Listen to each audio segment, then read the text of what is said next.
लखो ऐं भाजपा आसे जे रहवासियुनि पारां यूसी में तरक़ियाती कम न थियण ते यूसी चेयरमैन ख़िलाफ़ एहतजाजी मुज़ाहिरो कयो वियो। ॻोठाणनि पारां ख़ैरपुर जे यूसी जोसू जे चेयरमैन ख़िलाफ़ 7 ॾींहं बि एहतजाज जारी रखियो वियो। शहरनि जे एहतजाजी तारीख़ जो हफ़्तो मुकमल थी वियो, पर पोइ बि मसइला हल न थियण ते 7 ॾींहं बि प्रेस क्लब अॻियां चेयरमैन रजब खची ख़िलाफ़ सख़्त नारेबाज़ी कई वई। हिन मौक़े ते संदन चवणु हो त यूसी चेयरमैन 5 सालनि में को बि कमु न करायो आहे। यूसी जी ईंदड़ लखें रुपयनि जी बजट ईअं ई हड़प कई वञे थी। जीअं त यूसी चेयरमैन 5 सालनि खां वठी असांजे ॻोठ में लड़ी न आयो आहे। असां कई भेरा एहतजाज कया आहिनि। असांखे तकलीफ़ आहे, हर महीने 5 लख बजट मिले थी, उहे हड़प कया था वञनि।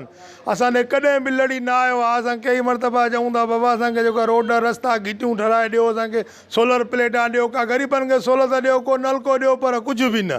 जॾहिं गॾु 5 साल पूरा थियण वारा, पर कॾहिं बि लड़ी असांजे तक में न आयो आहे। हे साईं असांजो यूसी चेयरमैन आहे। रहवासियुनि चयो त यूसी जोसो जा मसइला हल करे उन्हनि जी बेचैनी ख़तमु कई वञे। विज़िट कयो अवामी आवाज़ मीडिया ग्रुप जी वेबसाइट awamiawaz.pk।